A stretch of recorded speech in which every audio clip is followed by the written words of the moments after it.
안녕하세요. 저는 올해 43, 두 아이를 홀로 키우고 있는 평범한 회사원입니다. 불과 얼마 전까지만 해도 제 삶은 지극히 평범했습니다. 아침에 일어나 아이들을 학교에 보내고 늦은 밤까지 회사 일에 시달리다 파김치가 되어 집으로 돌아와 아내가 차려준 저녁을 먹는 대한민국의 수많은 가장들 중 한 명이었죠. 15년 넘게 함께 살아온 아내와 저는 때로는 다투고 때로는 서로를 보듬으며 그럭저럭 단단한 가정을 이루고 있다고 믿었습니다. 하지만 그 모든 것이 거대한 착각이자 소름 끼치는 연극이었다는 사실을 깨닫기까지는 그리 오랜 시간이 걸리지 않았습니다. 이혼 도장을 찍고 법적으로 완벽한 남이 된 후에야 저는 제 옆에서 아이들의 엄마로 저의 아내로 살아온 그 사람이 어떤 괴물이었는지 알게 되었습니다. 지금 제가 들려드릴 이야기는 단순한 이혼담이 아닙니다. 이것은 십수년에 걸쳐 치밀하게 짜인 한 편의 완벽한 범죄 시나리오에 대한 고백입니다. 어쩌면 지금 이 순간에도 누군가는 가장 가까운 사람의 가면 뒤에 숨겨진 칼날을 인지하지 못한 채 살아가고 있을지도 모릅니다. 그래서 저는 오늘 제 모든 것을 걸고 이 끔찍한 진실을 세상에 꺼내 보이려 합니다.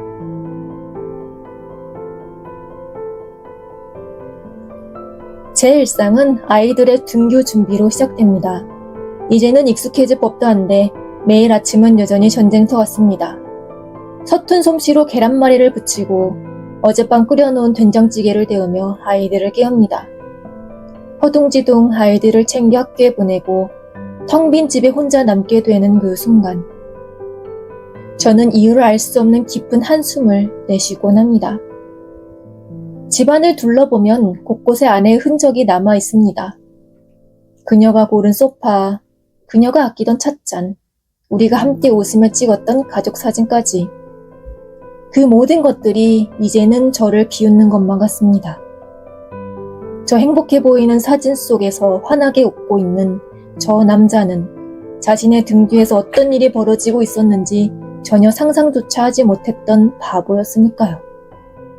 이 모든 진실을 알게 된 지금 저는 더 이상 예전처럼 사람을 온전히 믿지 못하게 되었습니다. 모든 균열의 시작은 아주 사소한 변화에서부터였습니다. 정확히 언젠가부터라고 날짜를 특정할 수는 없지만 아내의 행동 패턴이 조금씩 달라지기 시작했습니다. 아이들이 어느 정도 크고 난 뒤 아내는 동네 문화센터에서 하는 요가 강좌에 등록했습니다. 처음에는 그저 아내가 자신만의 시간을 갖고 활력을 찾는 것 같아 보기 좋다고만 생각했습니다. 매일 집에만 있다 보면 얼마나 답답하겠습니까? 저는 오히려 적극적으로 아내의 외부 활동을 응원했습니다. 하지만 요가를 시작한 지 몇 달이 지나면서부터 아내의 외출은 눈에 띄게 잦아졌습니다. 요가 수업이 없는 날에도 언니들이랑 차 한잔하고 올게. 같이 운동하는 동생이랑 저녁 약속이 있어. 라며 나가는 날이 늘어났습니다. 그리고 집에 돌아오는 시간은 점점 늦어졌죠.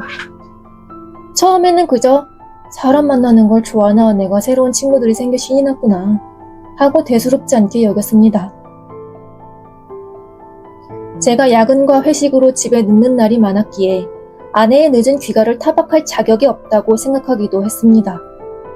하지만 이상한 점은 그것뿐만이 아니었습니다. 아내는 휴대폰을 손에서 놓지 않았습니다. 예전에는 거실 아무데나 던져두던 휴대폰을 이제는 화장실에 갈 때나 잠시 설거지를 할 때조차 몸에 지니고 다녔습니다.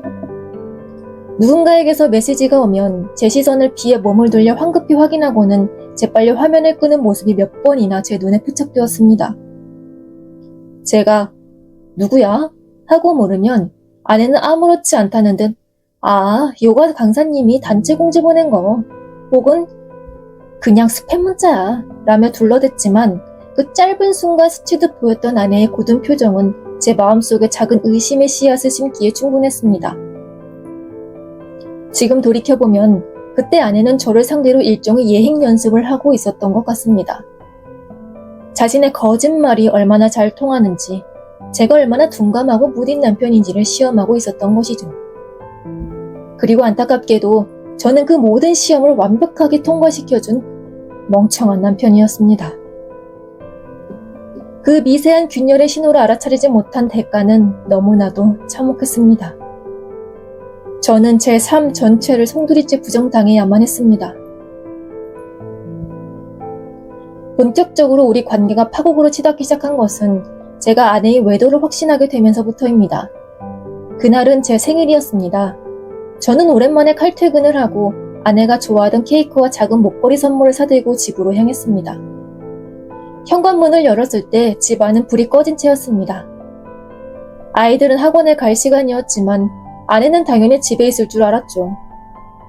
거실 테이블 위에는 뜯지도 않은 배달 음식 상자와 함께 오늘 요가 회식이라 늦어. 애들 저녁은 이걸로 챙겨줘. 라는 짤막한 메모만 덩그러니 놓여 있었습니다. 저는 그 순간 들고 있던 케이크 상자를 바닥에 떨어뜨릴 뻔했습니다.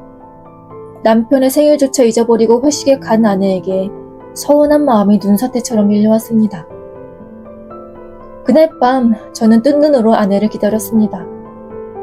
새벽 2시가 다 되어서야 아내는 술에 취해 비틀거리며 집으로 돌아왔습니다. 그리고 아내의 몸에서는 낯선 남자 향수의 냄새가 희미하게 풍겨왔습니다. 저는 더 이상 참을 수가 없었습니다. 도대체 지금까지 어디서 뭘 하다 온 거야? 제 고함에 아내는 잠시 놀란 듯 했지만 이내 조금 더 물러서지 않고 차갑게 저를 쏘아붙였습니다. 당신이 내 사생활까지 간섭할 자격 있어? 당신은 회식이다, 야근이다, 밥 먹듯이 외박하면서 나는 친구들이랑 술 한잔도 못 마셔?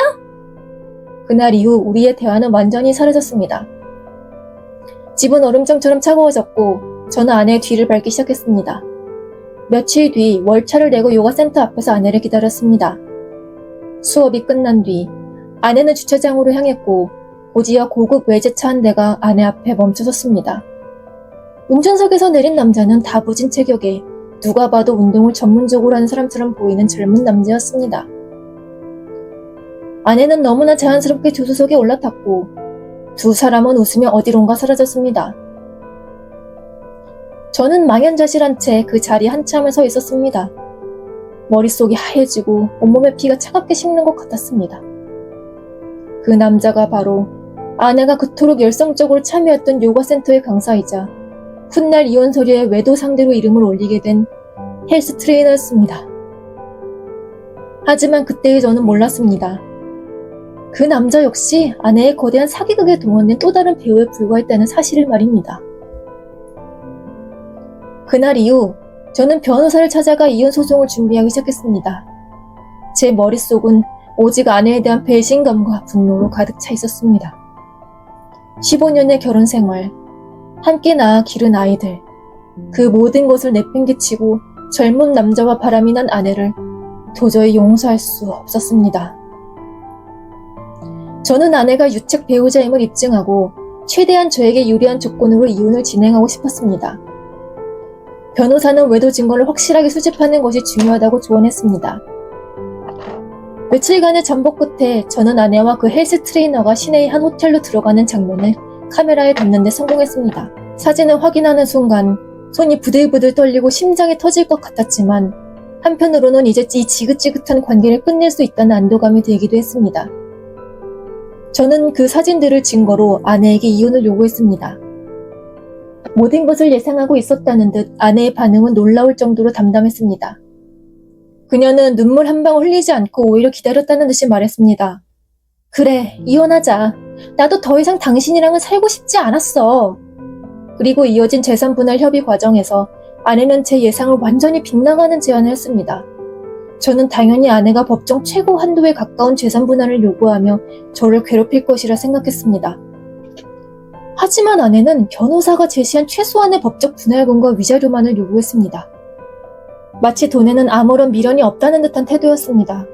지금 생각해보면 정말 어처구니 없는 일이지만 당시에 저는 그 모습을 보고 그 남자에게 단단히 미쳤구나. 나한테 받을 돈도 포기하고 빨리 이혼해서 그놈한테 가고 싶은 거구나. 라고 오해했습니다. 저의 분노와 배신감은 아내의 치밀한 계산을 전혀 눈치채지 못할 만큼 제 눈을 가리고 있었습니다.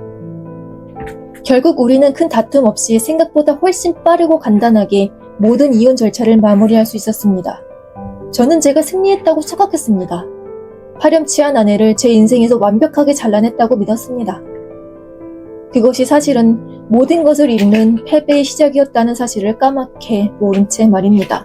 이혼 후 저는 아이들을 온전히 책임지게 되었습니다. 아내는 양육권을 순순히 포기했습니다.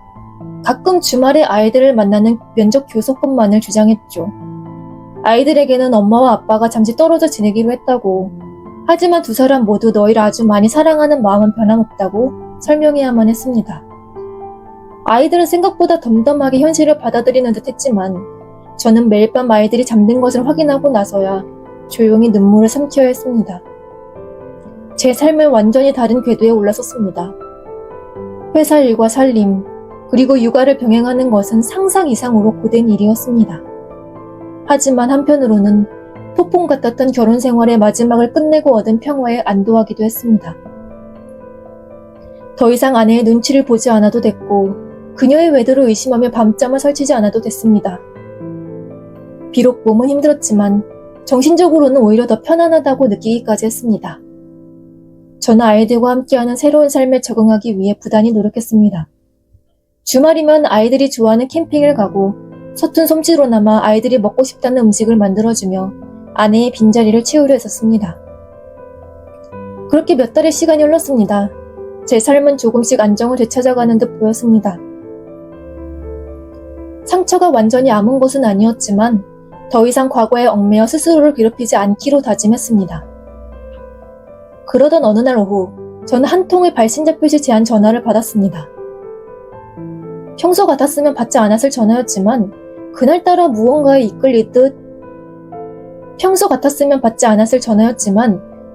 무언가에 이끌린 듯 통화 버튼을 눌렀습니다.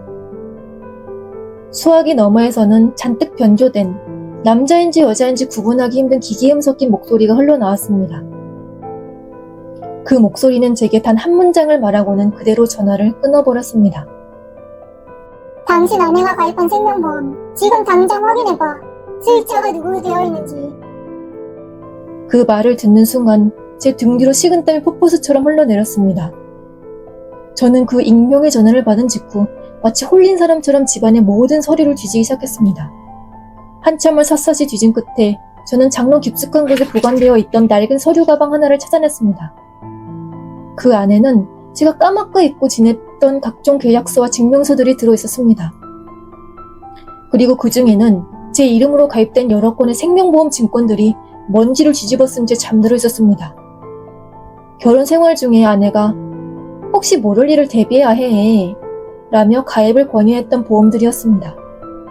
당시 저는 보험이라면 질색하는 성격이었지만 가족을 위한 최소한의 안전장치라는 아내의 성화에 못 이겨 별 생각 없이 서류에 사인을 해주었던 기억이 어렴풋이 떠올랐습니다. 저는 떨리는 손으로 보험 증권을 한 장 한 장 넘겨보았습니다. 사망 시 지급되는 보험금의 액수는 제가 상상했던 것보다 훨씬 더 컸습니다. 제가 평생 벌어도 만져보기 힘든 그야말로 천문학적인 금액이었습니다. 그리고 모든 보험 증권의 수익자란에는 너무나도 선명하게 단 한 사람의 이름이 적혀 있었습니다. 바로 제 전 아내 이서연이었습니다. 그 순간 제 머릿속에서 무언가가 쿵 하고 내려앉는 듯한 충격을 받았습니다.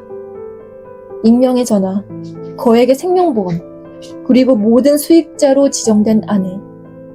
퍼즐 조각들이 제 의사와는 상관없이 하나로 맞춰지기 시작했습니다. 하지만 그때까지도 저는 이 모든 것이 의미하는 끔찍한 진실의 실체에 대해서는 감히 상상조차 하지 못했습니다. 그저 이혼 전에 정리했어야 할 서류인데 깜빡했구나. 빨리 수익자 변경 신청을 해야겠다는 안일한 생각만 하고 있었을 뿐입니다. 저는 몰랐습니다. 그 보험 증권들이 단순한 종이 쪼가리가 아니라 제 목숨을 담보로 한 피비린내 나는 계약서였다는 사실을 말입니다. 그날 이후 저는 밤마다 악몽에 시달렸습니다. 잠이 들면 아내가 서늘한 표정으로 제 머리맡에 서서 저를 내려다보는 꿈을 꾸곤 했습니다. 저는 그 익명의 전화가 마음에 계속 걸렸지만 이미 이혼까지 한 마당에 전 아내를 의심하는 제 자신이 너무 비참하게 느껴져 애써 그 기억을 지우려 노력했습니다. 그러던 중 우연히 아주 오래전 제 차의 블랙박스 영상을 확인하게 되었습니다. 이혼 소송 당시 혹시나 아내의 외도 증거가 더 남아있을까 싶어 백업해 두었던 파일들이었습니다. 영상을 돌려보던 저는 이혼하기 약 1년 전쯤의 어느 날 우리 가족이 함께 강원도로 여행을 가던 날의 기록에서 잠시 눈을 멈췄습니다. 구불구불한 산길을 운전하던 중 맞은편에서 중앙선을 침범한 승용차 한 대가 아슬아슬하게 제 차를 스치고 지나간 아찔한 순간이었습니다. 당시에는 그저 졸음운전을 하던 운전자를 욕하며 가슴을 쓸어내렸던 단순한 사고로 기억하고 있었습니다. 그런데 영상을 자세히 보니 무언가 이상한 점이 있었습니다. 사고 직전 조수석에 앉아있던 아내가 제게 무언가를 계속 말을 걸며 운전 시야를 방해하고 있었고 제 옆구리를 간지럽히는 등 위험한 장난을 치고 있었던 겁니다. 그리고 차가 스쳐 지나가는 그 찰나의 순간 아내의 표정은 놀라거나 두려워하는 기색이 아니라 무언가 계획이 실패한 사람처럼 깊은 실망감과 짜증이 뒤섞인 듯한 기묘한 표정이었습니다. 저는 그 표정을 보고 온몸의 털이 곤두서는 것을 느꼈습니다. 그리고 그제야 퍼뜩 기억이 떠올랐습니다. 그 여행을 가기 며칠 전 아내는 제게 새로 가입했다며 또 다른 보험 증권을 보여주었습니다. 유난히 상해 사망 시 보장 금액이 큰 상품이었습니다. 설마 아니겠지. 내가 너무 예민하게 구는 걸 거야. 저는 필사적으로 고개를 저으며 나쁜 생각들을 떨쳐내려 했습니다. 그러나 그 불길한 예감은 오래 지나지 않아 다시 고개를 들었습니다. 이혼을 몇 달 앞두고 있었던 그날 아침, 아내가 평소와 다르게 직접 녹즙을 갈아 제 앞에 내밀었습니다. 사실 아내는 결혼 생활 내내 아침에 녹즙을 챙겨주는 사람이 아니었습니다. 그런데 그날따라 유난히 싱글벙글 웃으며 건강 좀 챙겨 라며 컵을 건네는 모습이 어딘가 부자연스러웠습니다. 녹즙색도 평소보다 조금 더 탁했고 특유의 신선한 향 대신 알 수 없는 금속성 냄새가 섞여 있었습니다. 저는 순간적으로 뭔가 이상하다는 직감이 들었습니다. 당신도 같이 마실 거야? 라고 물었더니 아내는 잠시 멈칫하더니 나 아침은 됐어 배불러 라며 웃어 넘겼습니다. 저는 의심을 감추고 컵을 입술에 대는 척하다가 부엌으로 가는 척하며 싱크대 배수구에 조심스레 따라버렸습니다. 그날 이후 집안 쓰레기통을 뒤졌더니 음식물 쓰레기 봉투 속에서 농약병 뚜껑이 떨어져 있는 것을 발견했습니다. 마치 일부러 눈에 띄지 않게 하려 한 듯 깊숙이 묻혀 있었습니다. 그 순간 등골이 서늘해졌습니다. 단순한 기분 탓이 아니었을지도 모른다는 생각이 제 머리를 매섭게 스쳐 지나갔습니다. 그때는 단순한 섬뜩한 추측으로만 남겨두었지만 강원도 산길 사고 영상과 그날의 녹즙 사건이 제 머릿속에서 겹쳐지기 시작하자 퍼즐은 점점 더 형태를 띠며 완성돼 갔습니다. 저는 결국 흥신소에 사람을 붙여 전 아내의 행적을 추적하기 시작했습니다. 배신감에 치를 떨며 이혼했던 상대의 뒷조사를 다시 해야 한다는 사실이 저를 비참하게 만들었지만 제 안에 피어오른 의심의 실체를 확인하지 않고서는 단 하루도 제대로 살아갈 수 없을 것 같았습니다. 그리고 며칠 뒤 흥신소로부터 받은 보고서는 제 남은 인생을 통째로 뒤흔들어 놓기에 충분했습니다. 보고서의 내용은 충격적이었습니다. 아내는 이혼 후 그 헬스 트레이너와 단 한 번도 만나지 않았습니다. 대신 아내는 웬 낯선 중년의 남자와 주기적으로 만나고 있었습니다. 그 남자는 몇 년 전까지만 해도 제법 규모 있는 중소기업을 운영하다가 사업 실패로 현재는 고액의 빚더미에 올라앉은 사람이었습니다. 두 사람은 제가 이혼하기 훨씬 이전부터 내연관계를 유지하고 있었습니다. 그리고 그 남자의 사업이 기울기 시작한 시점은 공교롭게도 아내가 제 명의로 생명보험에 집중적으로 가입하기 시작한 시기와 정확히 일치했습니다. 모든 정황이 단 하나의 결론을 가리키고 있었습니다. 아내와 그 내연남은 제 사망보험금을 노리고 저를 살해할 계획을 세웠던 겁니다. 강원도 산길에서의 그 아찔했던 사고 역시 그들이 꾸민 일이었을 가능성이 높았습니다. 하지만 어설펐던 그들의 계획은 실패로 돌아갔고 아마도 그들은 계획이 틀어지자 두려움을 느꼈을 것입니다. 살인이라는 극단적인 방법을 실행에 옮기는 것에 대한 부담감, 그리고 어설픈 계획이 탄로날 경우 모든 것을 잃을 수 있다는 공포가 그들을 멈칫하게 만들었을 겁니다. 그리고 그때 제 아내는 훨씬 더 교묘하고 악랄한 두 번째 계획을 세웠던 것입니다. 그것은 바로 가짜 스캔들을 이용한 이혼이었습니다. 모든 진실을 깨닫는 순간 저는 분노를 넘어선 깊은 허탈감에 빠졌습니다. 제 아내는 정말 무서운 여자였습니다. 살인 계획이 실패하자 그녀는 플랜 B를 가동했습니다. 그것은 바로 젊고 잘생긴 헬스 트레이너를 돈으로 매수하여 의도적으로 불륜관계를 연기하는 것이었습니다. 저에게 외도 현장을 일부러 들키고 이혼의 모든 책임을 자신이 뒤집어 쓰는 대신 최소한의 법적 재산 분할을 통해 안전하게 목돈을 챙기려 했던 것입니다. 유책 배우자임에도 불구하고 법적으로 보장된 최소한의 재산을 분할받을 수 있다는 점을 그녀는 아주 교묘하게 이용했습니다. 그 돈이면 내연남의 급한 빚 일부를 해결하고 두 사람이 함께할 새로운 기반을 다지기에 충분한 금액이었을 겁니다. 제가 그토록 분노하고 치를 떨었던 외도는 사실 그들의 진짜 목적을 가리기 위한 연막에 불과했습니다. 아내는 저의 배신감과 분노를 이용해 제 눈을 멀게 만들었고 그 뒤에서 유유히 실리를 챙겨 자신의 진짜 사랑의 길로 떠났던 것입니다. 그 헬스 트레이너는 그저 아내가 던져준 약간의 돈을 받고 잠시 연기를 해준 배우였을 뿐입니다. 제가 이혼 과정에서 아내가 순순히 양육권을 포기하고 최소한의 재산만 요구했을 때 그 남자에게 미쳐서 돈도 필요 없나 보다 라고 생각했던 제 자신이 얼마나 한심하고 어리석었는지 깨닫고 피가 거꾸로 솟는 것 같았습니다. 그녀는 돈이 필요 없었던 것이 아니라 살인이라는 위험 부담 없이 가장 확실하고 안전한 방법으로 필요한 만큼의 돈을 챙겨 떠났던 것입니다. 저는 아내의 손바닥 위에서 완벽하게 노련한 광대였습니다. 그녀가 짜놓은 각본대로 슬퍼하고 분노하고 이혼 도장을 찍어주며 그녀의 새로운 삶을 위한 자금까지 제 손으로 쥐어준 꼴이었습니다. 그 사실을 깨달은 순간 지난 15년의 세월이 통째로 부정당하는 듯한 끔찍한 모멸감이 제 온몸을 덮쳤습니다. 저는 흥신소를 통해 확보한 모든 자료, 즉 아내와 내연남의 관계를 증명하는 사진과 통화 기록, 그리고 과거 제 명의로 가입된 보험 서류들을 들고 경찰서를 찾아갔습니다. 저는 형사에게 지난 몇 달간 제가 겪었던 모든 일들을 떨리는 목소리로 진술했습니다. 살인 예비 음모, 그리고 이혼을 이용한 사기까지. 형사는 제 이야기를 매우 심각한 표정으로 들었고 곧바로 내사에 착수했습니다. 하지만 현실의 벽은 생각보다 높고 단단했습니다. 아내와 내연남을 살인 예비 혐의로 입건하기에는 결정적인 증거가 부족했습니다. 그들이 살인을 공모했다는 직접적인 녹취나 메시지 같은 증거가 없는 이상 모든 것은 정황 증거에 불과했습니다. 강원도 산길에서의 사고 역시 고의성을 입증하기란 거의 불가능에 가까웠습니다. 그들은 그저 연인 관계였을 뿐 돈을 노리고 범죄를 계획한 적은 없다고 잡아떼면 그만이었습니다. 이혼 사기 혐의 역시 마찬가지였습니다. 이 법적인 절차에 따라 양측이 합의하여 이혼이 완료된 상황에서 그 이면에 숨겨진 기망행위를 입증하기란 매우 어려웠습니다. 결국 경찰은 증거 불충분으로 정식 수사로 전환하기 어렵다는 결론을 내렸습니다. 저는 법적으로 그들을 처벌할 방법이 없다는 사실에 깊은 절망감을 느꼈습니다. 그들은 저를 죽이려 했고 제 인생을 송두리째 망가뜨려 놓고도 버젓이 길거리를 활보하며 자신들의 새로운 삶을 즐기고 있었습니다. 저는 그들을 사회로부터 그리고 제 아이들로부터 영원히 격리시키고 싶었지만 제가 할 수 있는 것은 아무것도 없었습니다. 그 무력감이야말로 저를 가장 고통스럽게 만드는 것이었습니다.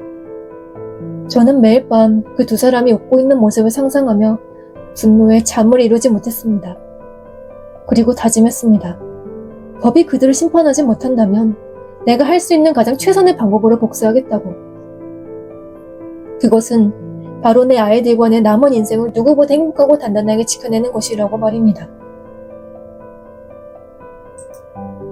오늘 이 긴 이야기가 누군가에게는 아픔으로 또 다른 누군가에게는 경각심으로 다가갔을지 모르겠습니다. 끝까지 들어주셔서 정말 감사합니다. 오늘 영상이 마음에 와닿으셨다면 구독과 좋아요 그리고 알림 설정까지 부탁드립니다.